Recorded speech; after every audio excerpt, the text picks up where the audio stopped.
OK. Alors, je vous parle brièvement de Félix Lehoux. Dans le fond, la description que j'ai ici, c'est que c'est un opérateur Red Team chez Desjardins qui est passionné d'informatique, de sécurité et de défis. C'est avec la DCI, c'est-à-dire la Délégation des compétitions en informatique, qu'il a participé à plusieurs CTF tout au long de son parcours académique à l'ETS. Entre les certifications en sécurité et le travail, Félix a commencé une chaîne YouTube orientée sur la sécurité, le home labbing et le réseautage. Ce projet le passionne et il a pour but de partager des connaissances avec des gens qui ont une passion, comme lui, pour l'informatique. Alors, s'il vous plaît, je vous demande d'accueillir Félix Lehoux.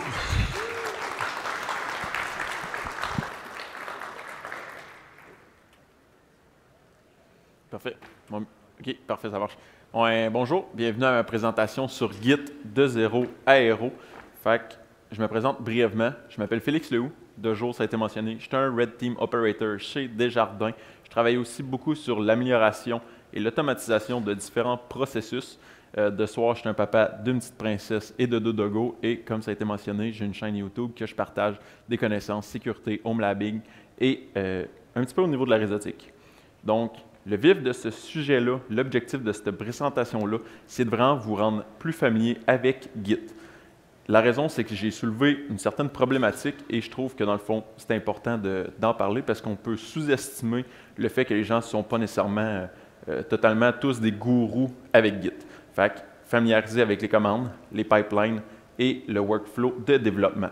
Donc, sujet abordé, ça va être Git, les pipelines et comment améliorer son Git fou. Donc, la problématique qui a été soulevée, c'est le fait qu'on a tous des parcours différents. Donc, initialement, la sécurité, quand c'était encore très, très jeune, ce qui arrivait, c'est qu'on pouvait commencer en tant que développeur et à force de trouver certaines vulnérabilités, on se transférait en sécurité et c'est là qu'on venait peut-être pentester pour venir faire des tests d'intrusion. On était aussi peut-être autodidacte, donc on a appris un petit peu plus sur le côté de Git, développer des outils, apprendre par soi-même. Donc Git était peut-être plus familier au niveau de ces deux types de progression-là. L'affaire qui arrive, c'est qu'aujourd'hui, on peut avoir fait un parcours en réseautique, on peut avoir fait un parcours administratif, on peut nécessairement avoir fait de la sécurité offensive ou défensive ou être développeur. Sauf que ça ne veut pas dire que tous ces points-là fait qu'on a été à l'aise ou on a été familier avec l'outil qui est Git. Fait que la problématique, c'est de dire on n'a pas tous le même niveau de connaissance. Fait qu'on va essayer de mettre une base parce que si tu n'es pas nécessairement à l'aise avec Git puis tu dois travailler sur un projet du code développé avec ton équipe, ben, tu ne voudras pas faire un problème où tu vas avoir peur de push du code ou faire certaines commandes parce que tu vas avoir peur de briser le repo puis d'affecter pas nécessairement que ton code, mais aussi le code de toute l'équipe au complet. Donc, Git, grossièrement, c'est quoi pour ceux qui seraient un petit peu moins familiarisés avec ça? C'est que c'est un outil qui permet de faire la gestion de vos fichiers, de vos projets.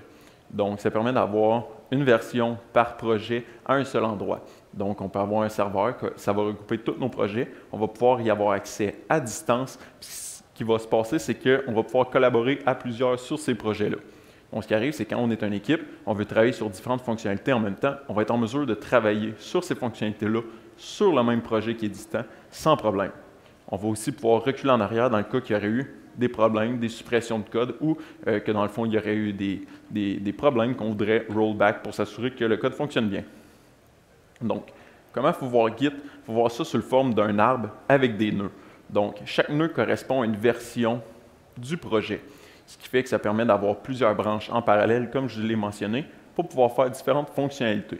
Ce qui va arriver, c'est que pas nécessairement, dans le fond, il n'y a pas qu'un seul chemin, comme on peut voir. Le chemin racine étant le chemin bleu, on voit qu'il y a plusieurs chemins qui ont été créés au fil du temps du développement de cette application-là, mais on a fini quand même par arriver à la branche racine. Donc, Git, niveau 1, donc les commandes de base. Ce qui va se passer, c'est que je ne passerai pas nécessairement beaucoup de temps là-dedans, parce que c'est les commandes plus de base, puis j'ai allé sur des situations un petit peu plus complexes plus tard. Mais ce qui est important, quand on commence avec Git, c'est de configurer son user, son email. Donc, savoir qui a fait les modifications, avec quel courriel. Donc, on est capable d'avoir un certain suivi dans le temps, pour savoir qui a fait quelle modification. Quand on veut initialiser un projet, Git init. Quand on veut ajouter ce projet-là, le linker par exemple à GitLab ou à GitHub, on va venir faire un git remote add. Git status permet de voir les modifications du projet, GitAdd va permettre d'ajouter un fichier au projet pour avoir un tracking, pour avoir les versionnages de ce fichier-là. Git commit va pouvoir sauvegarder les fichiers dans le repo, dans l'instance locale repository que je vais montrer un petit peu plus tard. Et le git push va pouvoir pusher, publier ces modifications-là au niveau du remote repository qui va être accessible par l'entièreté, par exemple, de l'équipe qui développe le code. Par la suite, suite à une couple de modifications, on veut voir git log, qu'est-ce qui s'est passé, quelles modifications ont eu lieu. On va faire cette commande-là, git pull, pour aller chercher les modifications que d'autres personnes de l'équipe ont appliquées sur le projet. Et dans le cas qu'on fait un git clone, si c'est la première fois qu'on travaille sur un certain repo, sur un certain projet, on va faire un git clone pour pouvoir y avoir accès.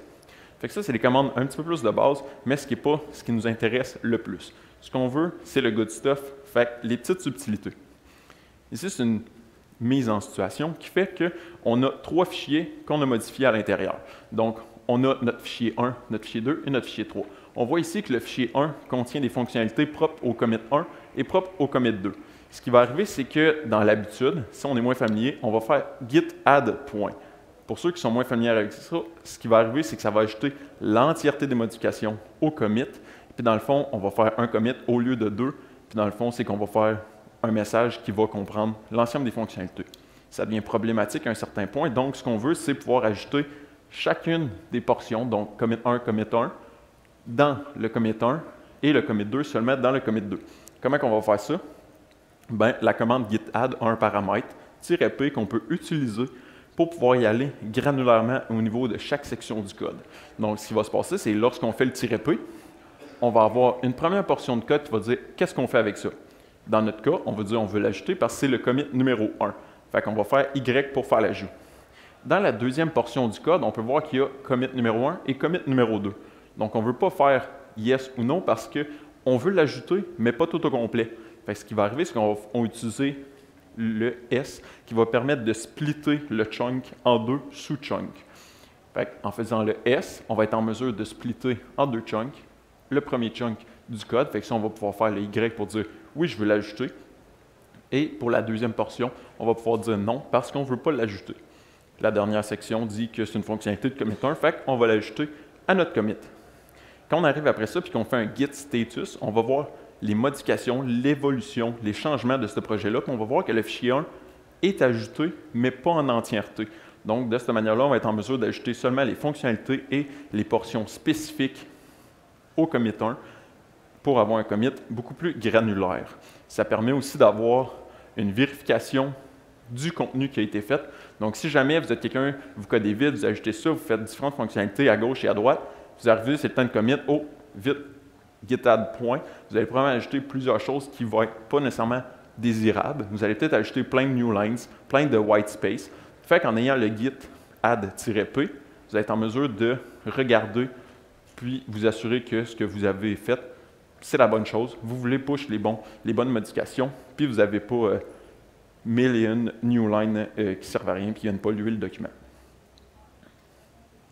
Une petite différence ici au niveau de git fetch et au niveau de git pull qui est quand même assez importante parce que ce qui arrive, c'est qu'on va voir que git pull et git fetch font en quelque sorte le même travail, sauf que git pull va regrouper git fetch à l'intérieur. Ce que je veux dire par là, c'est que ici dans le schéma, c'est qu'on peut voir les différentes instances de Git, donc GitLab, GitHub, et on va voir de la manière que ça fonctionne, c'est qu'on a un remote repository.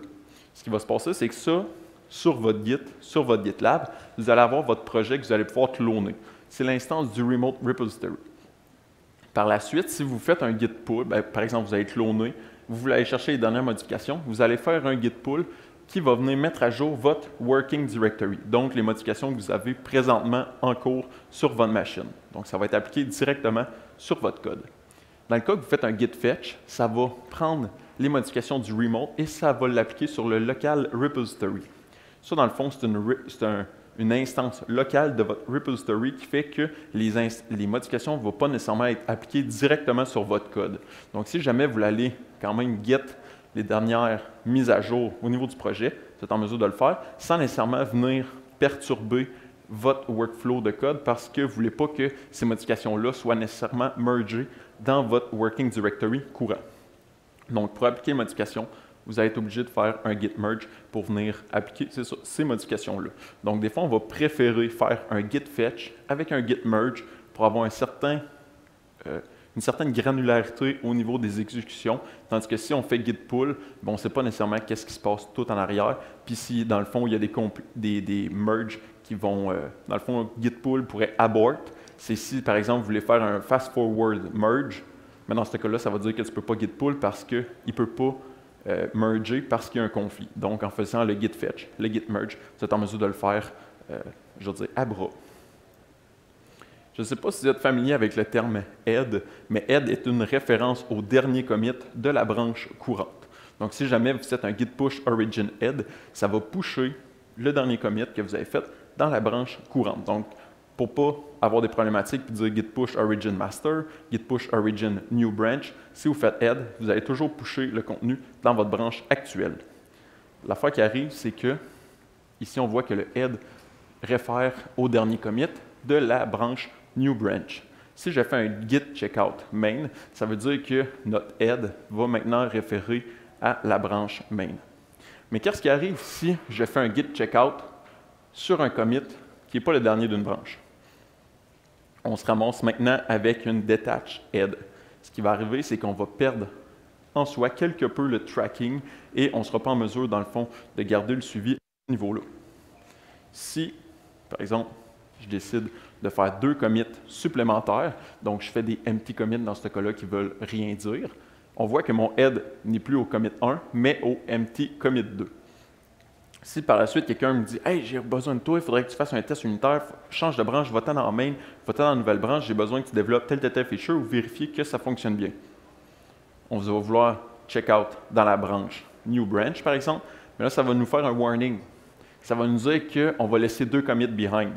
Pourquoi? Parce qu'on va avoir créé du développement à partir d'un nœud, ce qui n'est pas tracké. Donc, si on ne veut pas perdre le tracking de ces features-là, on va être obligé de créer une branche à partir du nœud de ces modifications-là, parce que dans le cas contraire, Git ne sera pas en mesure de vous auto-compléter pour dire Git checkout, ce hash-là pour arriver au nœud. Donc, à moins de garder en tête le hash du nœud, on ne sera pas en mesure d'y avoir accès. Donc, en quelque sorte, on perd les fonctionnalités. Je vous parle un petit peu du Git Ignore parce que c'est une partie qui est quand même très importante au niveau du développement. Puis dans le fond, c'est quand même facile à configurer en début de projet. Fait que le Git Ignore, c'est pourquoi? C'est pour ne pas push du code, des fichiers, des documents qu'on ne voudrait pas push. Le meilleur exemple, c'est les environnements de développement. Donc, si vous faites un projet en Python, vous avez un environnement virtuel. Si vous faites un projet en JavaScript, par exemple, vous avez des node modules, C#, des NuGet packets. Ce qui va arriver, c'est que ça va être des dossiers qui vont contenir énormément de documents. Pas nécessairement des gros documents, mais la quantité va faire que ça va venir polluer facilement un repo Git, puis ce n'est pas ce qu'on veut.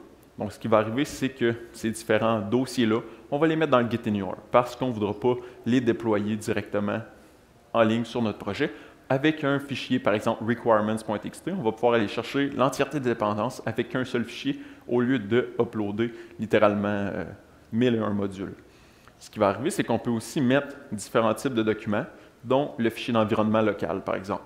Donc, si jamais vous faites du développement local, vous avez un fichier .env, vous avez des usernames, des passwords, des clés d'API, mais ça peut être une bonne idée de mettre ces fichiers-là dans votre Git Ignore parce qu'encore une fois, c'est facile de faire git add point, puis après ça, next thing you know, tu arrives en prod puis tu vois que tu as pushé un .env, puis là, il faut que tu recules dans tes commits puis tu essaies de clearer ton history.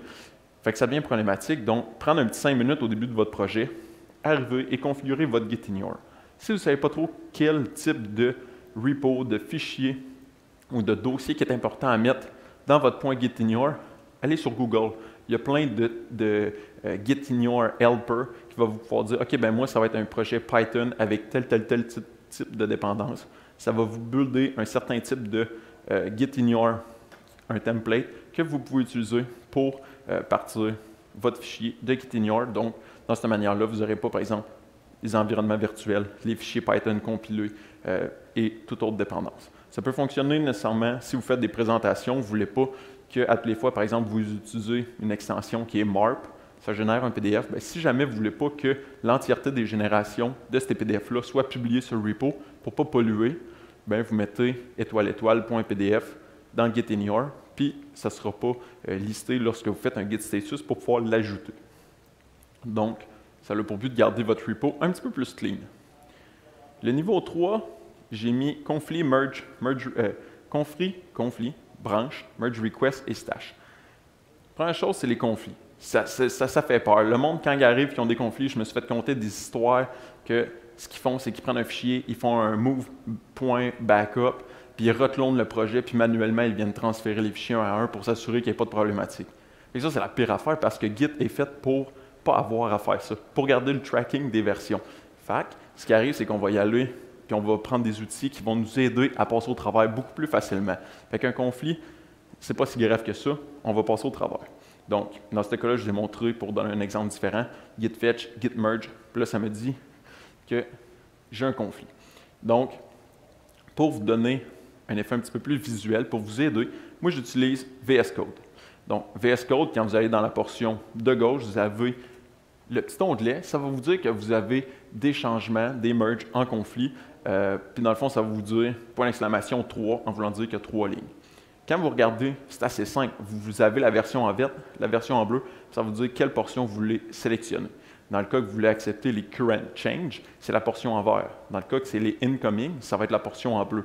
Donc, on n'a plus besoin de jouer, par exemple, avec Nano ou Vim. Peut-être que vous êtes des Vim experts, là, mais on n'a plus besoin d'être littéralement au niveau du command line. On a des outils qui ont des fonctionnalités, qui ont des plugins intégrés avec Git pour nous permettre d'avoir une interface beaucoup plus facile. Puis ça permet que ça fait moins peur, puis on n'oublie pas des balises quand on vient faire la sélection des différents conflits. Donc, de cette manière-là, ça vient faciliter la gestion des conflits. Puis dans le cas que vous ne le savez pas, ben, il y a des fonctionnalités qui s'appellent Git Blame. Ça peut être utile autre que blâmer la personne qui a fait un feature qui est pété, mais ça peut être aussi utilisé pour dire « Hey, il y a un conflit, qui a codé cette feature-là? Personne Y, collègue Y, je m'en vais parler avec pour voir c'était quoi qu'il avait fait si jamais il n'y avait pas de documentation. » Fait que prendre le temps, parce que la pire affaire, ce serait de merger un conflit, effacer du code, que ça se rend plus loin, puis 10, 15, 20, 50 commits plus tard, on réalise qu'il y a une erreur, il y a un problème. Donc, les branches rapidement. Git branch permet de lister les différentes branches de vos projets. Git checkout-b va pouvoir créer une nouvelle branche à partir du contexte actuel, du commit actuel que vous êtes pour partir votre projet. Git push-u, ça va seulement pour push la nouvelle branche que vous avez créée. Donc, les branches, c'est assez utile pour pouvoir faire du développement en parallèle. Quand vous faites la branche, vous pouvez, par exemple, ici, vous voyez, là, on est rendu et il y a eu un certain merge ici qu'on a rajouté la fonctionnalité dans la branche racine. Ce qui va arriver, c'est qu'on peut faire un merge, mais dans ce cas-là, on n'aura pas de vérification, on n'aura pas de validation au niveau de la migration du code. Donc, c'est seulement moi qui va avoir avec mes yeux, qui va vérifier, qui va valider que le code est bien conforme. C'est pour ça qu'on embarque avec les merge requests. Les merge requests, ça a 1001 fonctionnalités et avantages que je vais parler dans à peu près 30 secondes. Mais rapidement, je vous ai montré avec l'interface. Dans ce cas-là, j'utilise GitLab. Donc, j'ai push une nouvelle branche sur mon projet. L'interface va me dire gentiment « Hey, tu as un petit pop-up. Tu veux-tu créer une merge request à partir du code que tu as fait? » Dans le cas que tu veux, tu cliques sur le bouton. Ça va t'arriver d'une nouvelle page avec différentes fonctionnalités. Donc, initialement, on va dire « Est-ce que tu veux supprimer la branche une fois qu'elle a été créée? » Si oui, coche le bouton. Sinon, elle va rester valide suite à la merge request. Tu veux squash un commit. Squash un commit, ça veut dire que, par exemple, dans ce cas-là, ce n'est pas très grave parce qu'il y a seulement 2 commits qui ont été faits au niveau de la merge request. Mais par exemple, j'ai fait 50 commits. Je ne veux pas nécessairement prendre les 50 commits et les intégrer dans mon history de ma branche maître. Donc, ce qui va se passer, c'est qu'en faisant un squash commit, je pourrais dire développer la fonctionnalité d'ajout de telle fonctionnalité, avec un peu plus de détails. Donc, de cette manière-là, on est en mesure d'avoir un commit significatif qui ne vient pas polluer avec 50 commits parce qu'on le sait très bien, on développe quelque chose en dev, ça fonctionne. Puis là, finalement, tu essaies un autre use case, ça ne marche plus. Fait que là, c'est quoi le commit que tu as fait? Fix feature. Le coup d'après, fix feature numéro 2, fix feature numéro 3. Fait qu'après ça, si tu as l'entièreté de ces commits-là dans ta branche main, ça devient vraiment difficile à faire le tracking. Si on va dans la version commit, fait quelqu'un qui va venir faire un review sur notre merge request va être en mesure d'aller dans la portion commit pour voir combien de commits a été fait, qu'est-ce qui a été fait. Dans ce cas-là, c'est des noms de commits non significatifs. C'est seulement pour la démonstration. Lorsqu'on va dans la portion « Changes » en haut à droite, donc on va être en mesure de voir par fichier c'est quoi les modifications qui ont été faites. Donc on peut voir que le fichier 1 a plus 10 lignes, fichier 2 plus 8 lignes et le fichier 3 plus 6 lignes.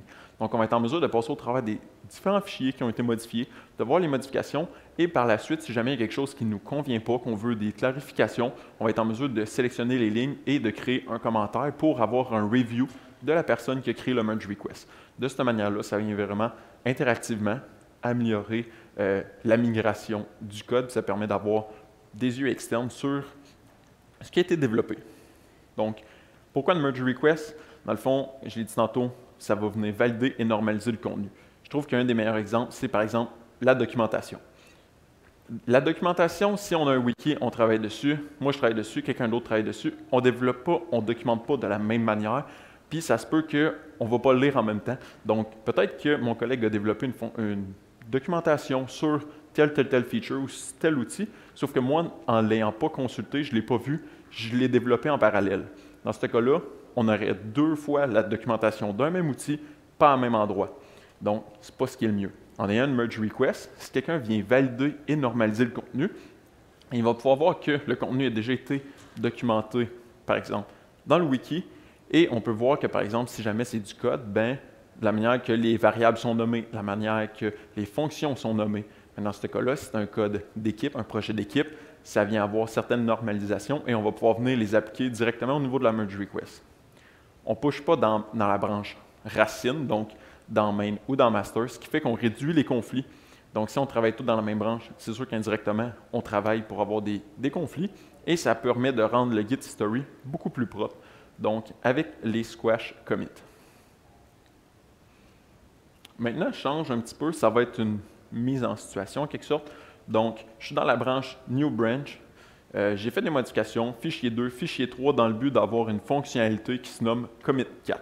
Donc, on peut voir que si je fais un git status, je vois qu'il y a des modifications au niveau des fichiers et le git diff va permettre de voir qu'il y a 2 modifications en lien aux fonctionnalités numéro 4. Là, si je vais arriver et changer de branche, ça ne me laissera pas le faire parce que je vais avoir des modifications en cours qui peuvent être en conflit avec le développement de l'autre branche. Donc, ce que je vais pouvoir faire, c'est faire un git stash push. Ce que ça va faire, c'est que ça va prendre votre code actuellement en modification. Lorsque vous avez fait git status, ça va prendre ces 2 fichiers-là. Et ce que ça va faire, ça va le mettre dans un index. Ce qui va être fait, c'est pas perdu, c'est juste un index à côté. Fait que ce qui va arriver, c'est que par la suite, vous allez pouvoir faire un git status et voir qu'il n'y a aucune modification qui est appliquée. Inquiétez-vous pas, vous n'avez pas perdu votre travail, c'est juste mis de côté. Dans ce cas-là, je suis en mesure de faire git checkout main, donc je change de branche.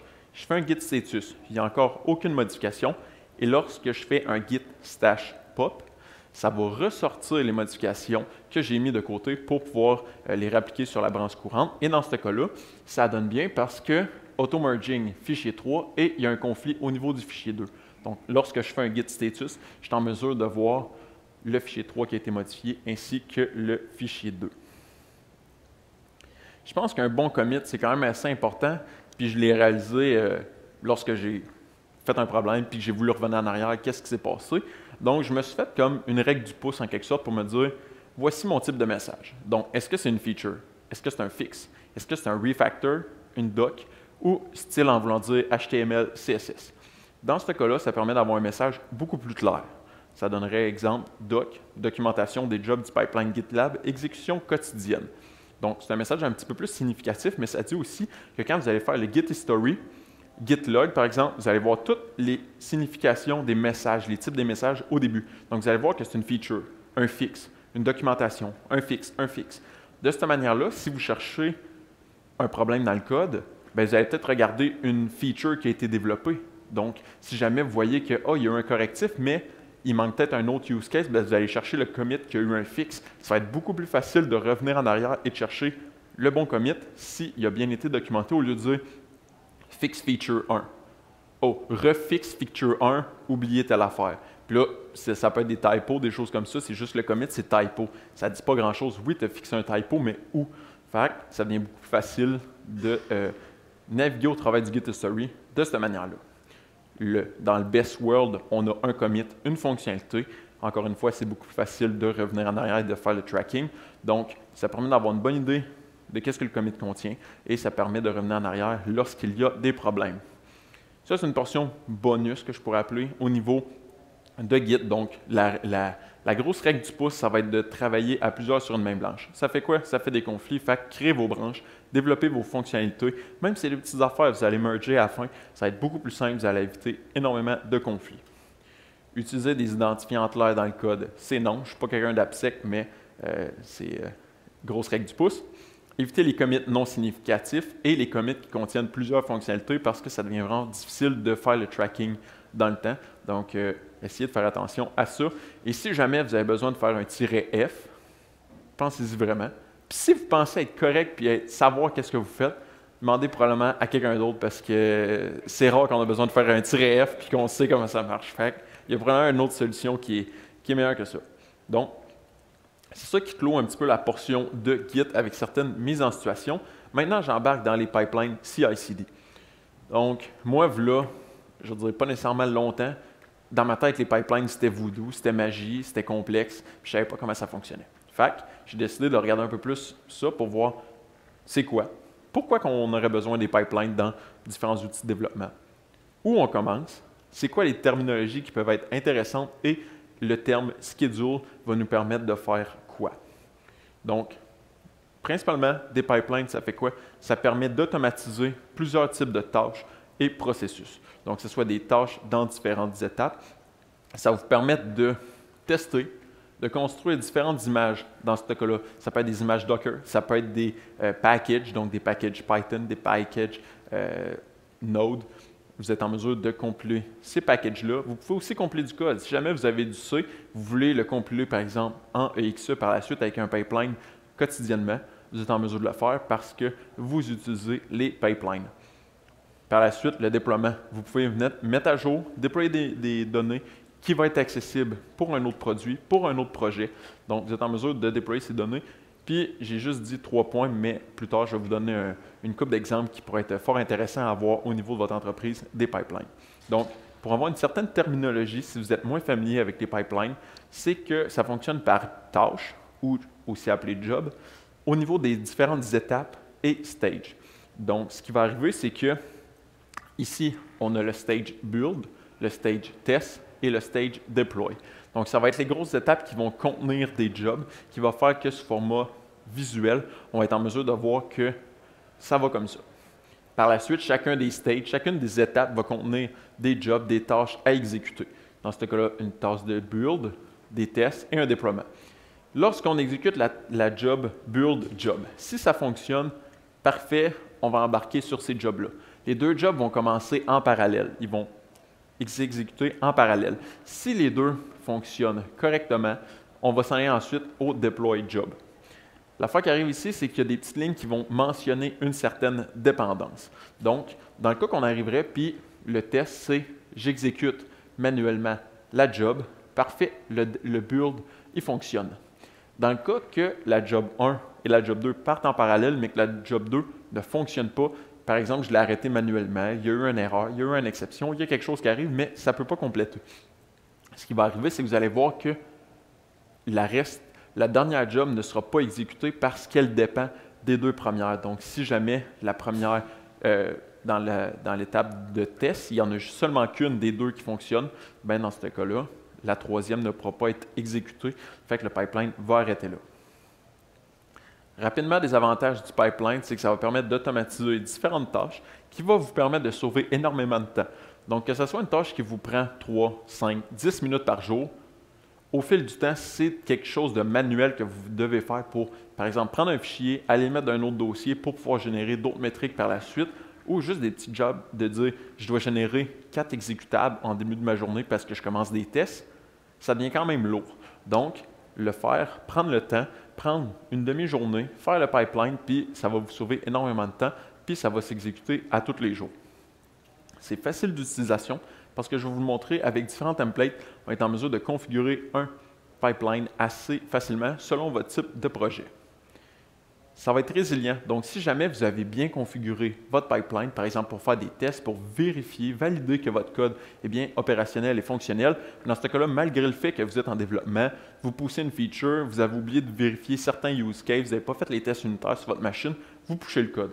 Dans ce cas-là, le pipeline va être là pour vous backer en arrière et dire « OK, c'est bon, tu as fait un typo là, il y a eu telle modification, ça ne passe pas les tests, tu ne peux pas faire la migration, tu ne peux pas faire la merge request, ça ne peut pas être mergé, il y a des problèmes, ça ne passe pas. » Donc, le pipeline peut être là en arrière pour venir vérifier que ce qui a été fait fonctionne correctement.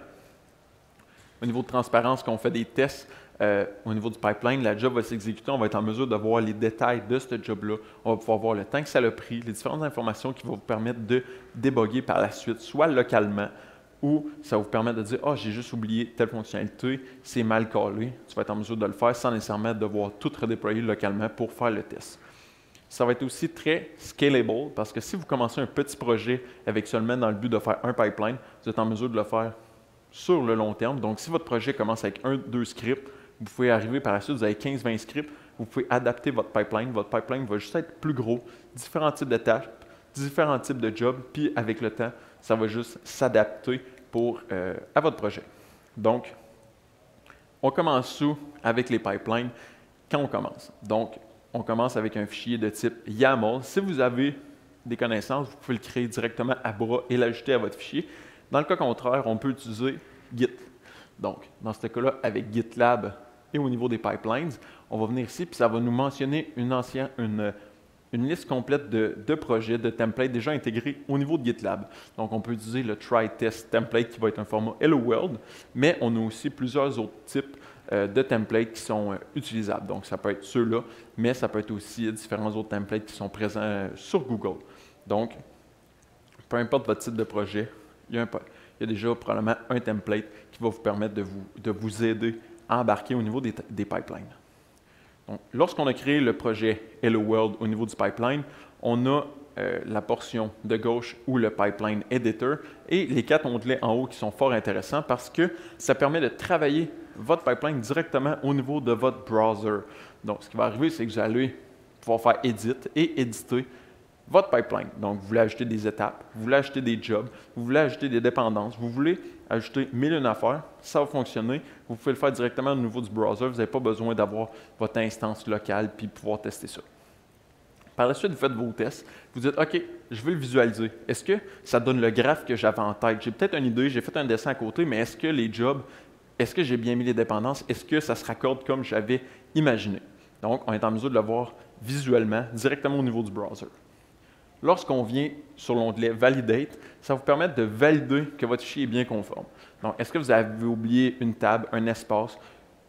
Vous avez fait une faute, un typo dans un mot, ça va venir vous le dire. Tandis que si vous le faites localement, par exemple, puis vous n'avez pas l'outil de vérification locale, vous allez arriver, vous allez push. Vous allez vouloir tester le pipeline, ça va dire que ça ne compile pas. Vous allez regarder, vous dire « Ah, j'ai oublié un typo, telle chose ». Vous allez refaire un commit avec un bon commit message, ça va être typo pipeline. Fait que là, après ça, vous allez modifier ça, vous allez renvoyer, vous dire « Ah non, j'ai oublié une indentation ». Fait que ça devient difficile, puis on vient polluer le projet avec différents commit messages qui sont un peu qui n'ont aucune signification. Donc, le validate permet vraiment de venir nous sauver du temps et le full configuration, ce qui arrive, c'est que cet onglet-là va nous permettre d'avoir l'entièreté de la configuration du pipeline sans les new lines, sans les commentaires. Donc, ça permet d'avoir juste le good stuff. Lorsque je vous ai dit que c'était transparent au niveau d'une job, lorsqu'on a exécuté une job, on est en mesure d'avoir plusieurs informations. Donc, que ce soit nous qui l'ayons réalisé ou quelqu'un d'autre, on arrive d'une job, on est capable de voir qu'est-ce qui s'est réellement passé. Donc ici, pas passé grand-chose, il y a juste 2 échos pour dire qu'il y a du code qui a été compilé et que la compilation a bien fonctionné. Les choses qui peuvent être intéressantes, c'est de voir le temps du pipeline, donc combien de temps ça l'a pris. Est-ce que le projet a timeout? Dans ce cas-là, non, parce que le timeout est assigné à 1 heure. Mais on peut voir ici que c'est dans la branche main, dans le stage build et la job build job. Donc, si on se met à avoir plusieurs jobs, plusieurs étapes dans différentes branches, on peut facilement perdre le fil.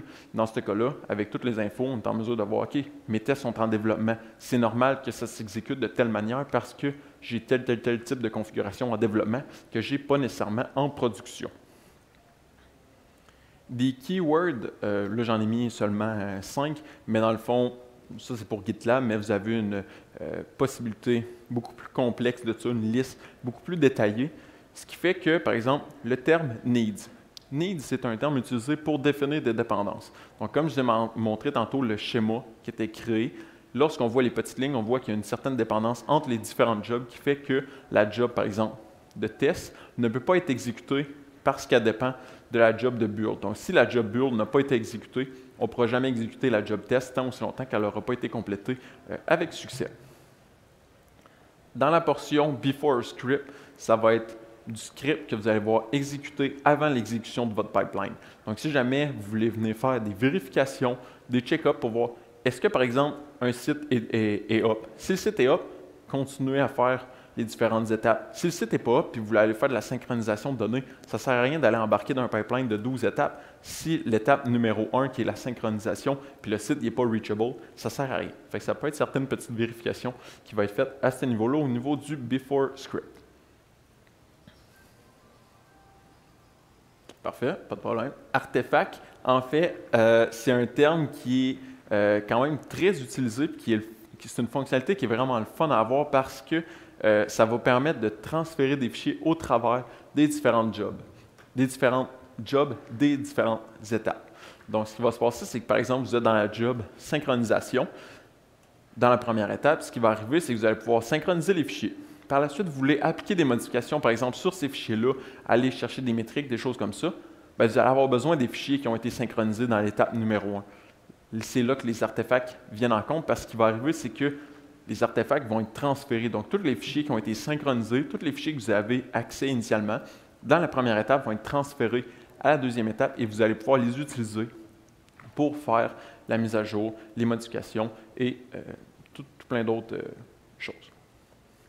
Les rules et les changes sont deux keywords, termes conditionnels. Donc, les rules, c'est littéralement comme un if. Ce qui va se passer, c'est que vous allez dire j'ai un pipeline, voici un if. Est-ce que tu t'exécutes si telle condition? Donc, est-ce que, par exemple, votre pipeline source, if, ça serait le terme rules, if, pipeline source, c'est un push. Si c'est un push, parfait. Si c'est un merge request, parfait aussi. Mais, là, c'est un terme que je n'ai pas mis, mais ça pourrait venir vérifier que la branche source, ce n'est pas main. Donc, si c'est un push ou un merge request de la branche de dev, parfait, on va exécuter le code. Dans le cas contraire, on ne veut pas l'exécuter. Donc, ce qui va arriver, c'est que lorsque les jobs vont être exécutés, vous n'aurez pas à avoir un pipeline pollué qui va dire « Hey, tu peux exécuter 12 tâches en ce moment » parce que ça va seulement être celui-là qui va être vraiment conditionnel et qui respecte les conditions. Au niveau des changes, c'est que ça va être au niveau des différents fichiers qui vont être modifiés. L'exemple que je préfère, c'est builder une image Docker. Donc, on va avoir besoin du Docker inure, on va avoir besoin peut-être des requirements.txt au niveau des dépendances, on va avoir besoin du Docker file. Donc, si un de ces trois fichiers-là, par exemple, a été modifié, on va exécuter le pipeline qui va venir rebuilder l'image et la déployer. Dans ce cas-là, si jamais je modifie un script qui n'est pas nécessairement intégré dans l'image Docker, qui est allé chercher plus tard, bien, on ne veut pas nécessairement rebuilder l'image Docker à toutes les fois qu'il y a une modification. On voudrait seulement rebuilder l'image si la recompilation de cette image-là est nécessaire parce qu'il y a une modification au niveau des différentes dépendances. Donc, le changes va vraiment être utilisé lorsqu'il y a modification au niveau de certains fichiers, puis ça fonctionne sous le format d'une liste. Comme je l'ai mentionné tantôt, variable prédéfinie, ça va vous permettre de vous faire des conditions avec les if pour aller chercher les valeurs de la branche courante, de la job courante, pour venir voir est-ce que ça s'applique, oui ou non, est-ce qu'on est dans les bonnes conditions, est-ce que je veux que ça s'exécute ou je skip parce que ça ne respecte pas les bonnes conditions. Donc, dernier point, les schedules. Les schedules, c'est quand même très intéressant parce que c'est une manière personnalisée de lancer vos pipelines. Donc, ce que ça va faire, c'est que ça fonctionne comme un petit peu les cron jobs. Ici, j'en ai créé 3, mais je vais regarder plus précisément 2 d'entre elles. Donc, le Scrum ici, qui fonctionne avec la syntaxe cron, donc qui s'exécute 2 fois par mois. Donc, le 1er et le 15 de chaque mois à 6 heures du matin. Dans ce cas-là, on va avoir sélectionné la branche main. Donc, lorsqu'il va y avoir des modifications, ce pipeline-là va s'appliquer sur le code qui est dans main. On va définir la variable schedule qui va s'appeler 2 weeks, en voulant dire qu'on va l'exécuter à chaque 2 semaines. Dans le cas contraire, on arrive ici et on a le même type de configuration, sauf qu'on a daily en voulant dire qu'on veut l'exécuter à tous les jours. Lorsqu'on arrive dans notre configuration YAML, on peut aller au niveau des jobs 1, par exemple, et deploy job. On avait plusieurs autres jobs, donc la job build, la test job 2 et, dans le fond, les deux qui sont mentionnés là. Ce qui va arriver, c'est que si on mentionne le only, une référence au schedule, et qu'on vient dire cela s'exécute à tous les jours et à tous les 2 semaines. Toutefois, la job de deploy s'exécute seulement aux 2 semaines. Ce qui va arriver, c'est quand vous allez visualiser le pipeline, vous allez l'exécuter, ça va seulement contenir les 2 jobs que vous avez spécifiés de dire, par exemple, Scrum ou 2 weeks. Donc, on peut se rappeler rapidement, test job 1 et deploy job.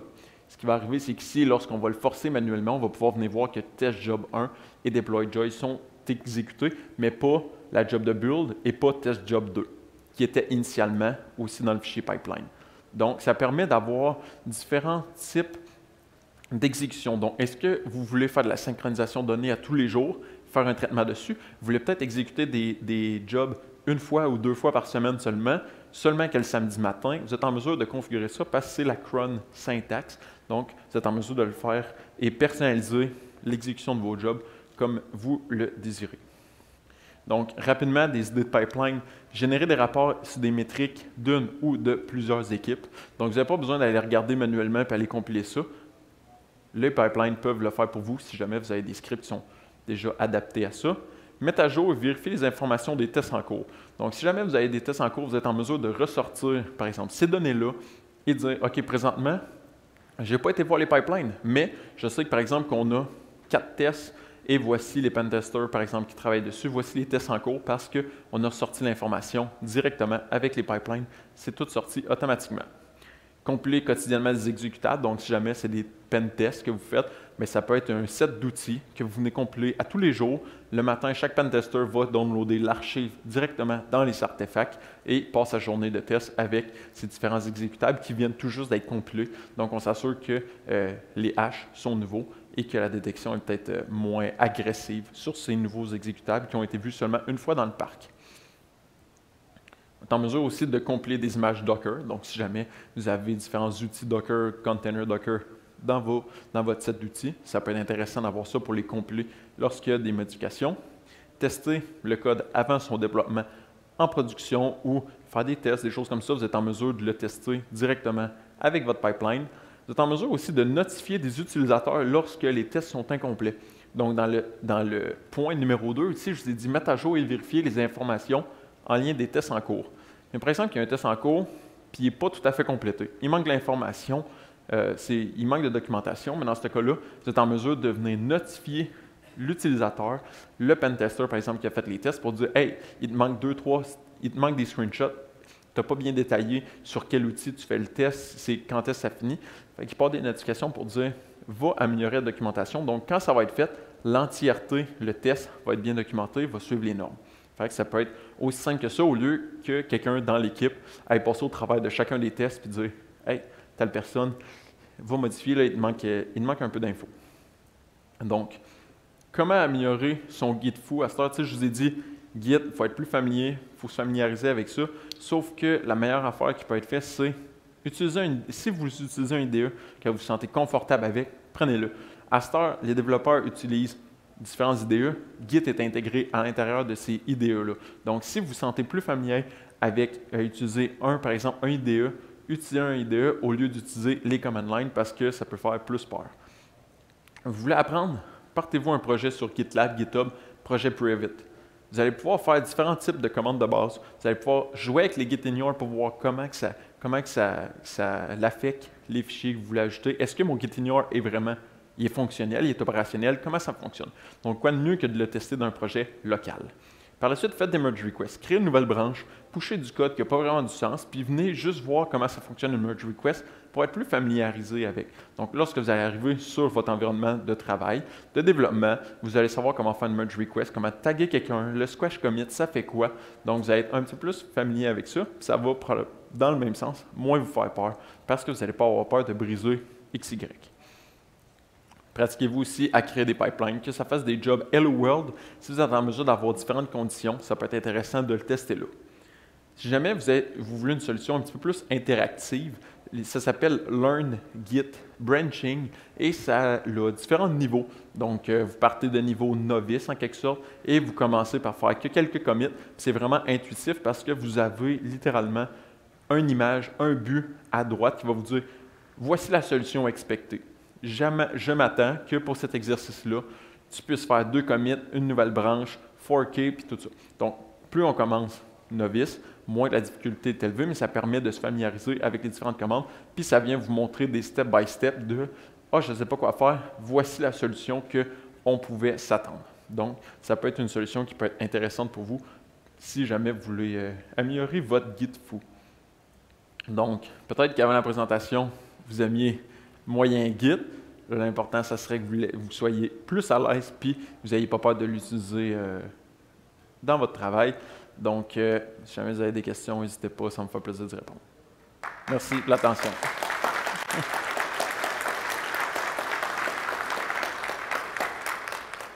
Oui.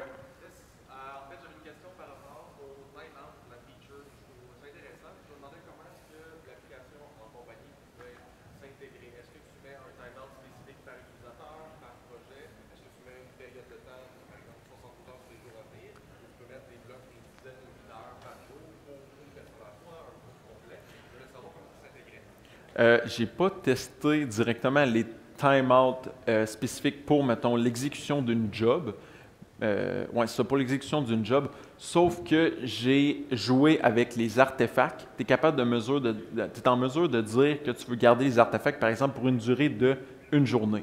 Pour une durée de 2 journées. Donc, après ça, l'artefact n'est plus utilisable, n'est plus valide.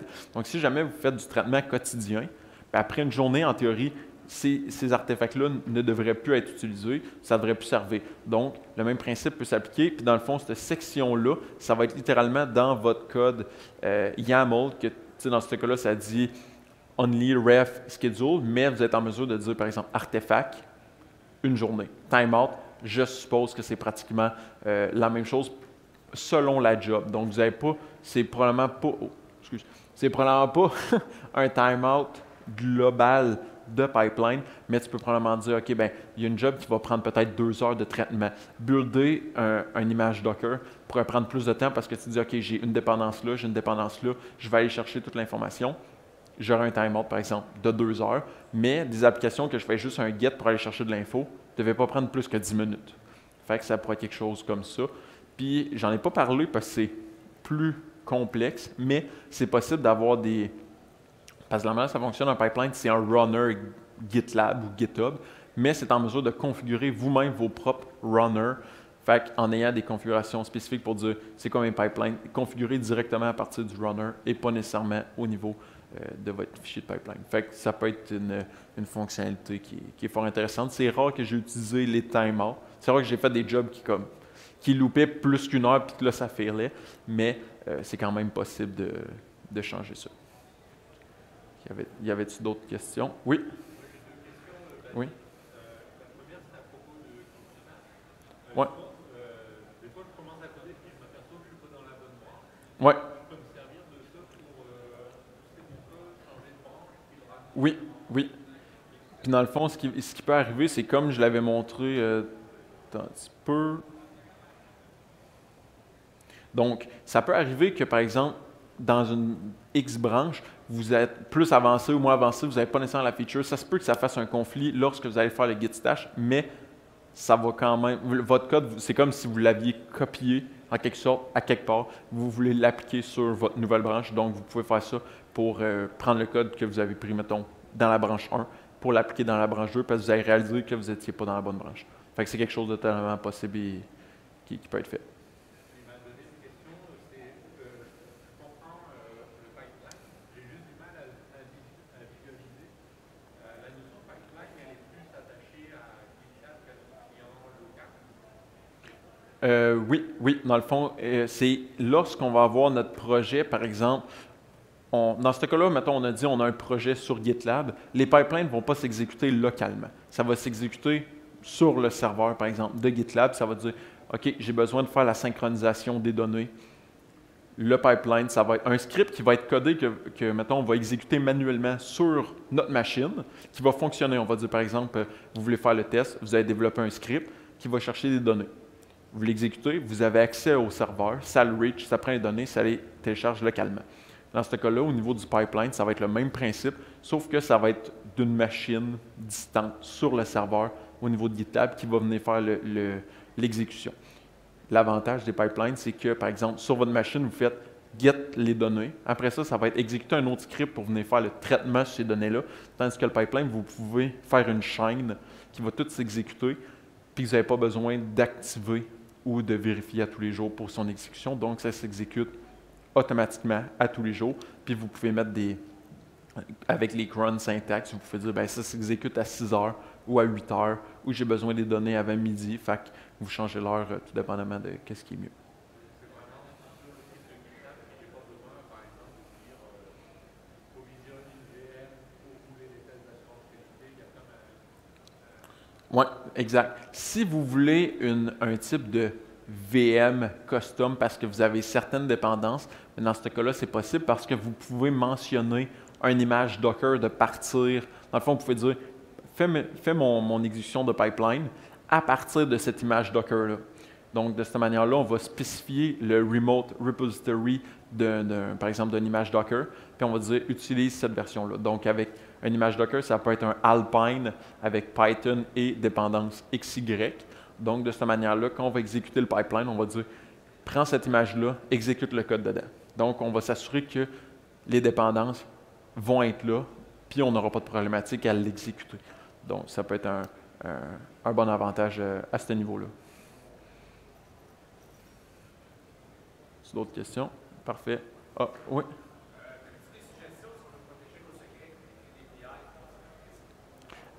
Probablement que ça, dans le fond, j'ai pas regardé ça parce que je ne mentirais pas, le but de cette présentation-là, c'était vraiment de se familiariser avec Git parce que même si on est en sécurité puis qu'on a l'air, tu sais, on est vraiment expert, mais c'est pas parce qu'il y a quelqu'un qui est capable de faire de l'assembleur qui est nécessairement habile avec Git. Donc le but c'était de venir faire un certain baseline pour dire peu importe c'est quoi ton background, sois à l'aise avec Git, mais peut-être que par exemple des équipes AppSec auraient une solution pour ça parce que ça gère plusieurs, tu sais, le code un peu plus applicatif. Fait que souvent, mettons, le développement, c'est au niveau local, fait qu'on va avoir un point env localement. Puis après ça, on va aller spécifier les différentes variables qu'on a besoin au niveau du pipeline, au niveau de l'interface de GitLab. Puis seulement les gens qui vont y avoir accès, bien là, vont pouvoir aller lire ou consulter les données. Donc, mettons, on a un owner puis plein de développeurs. Bien, les développeurs ne vont pas nécessairement avoir accès à ces variables-là. Mais c'est-tu la meilleure solution, mettons, pour une équipe de 30, 40, 50?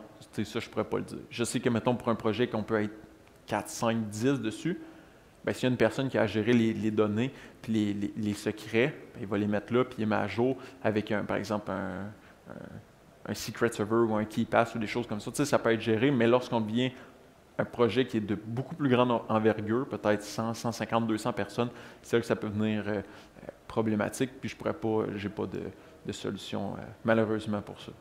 Bien, probablement qu'il y en a une, mais je la connais pas. Fait que, ouais, exact. Un gros merci de votre attention. Ben, une grosse partie qui est partie, mais un gros merci.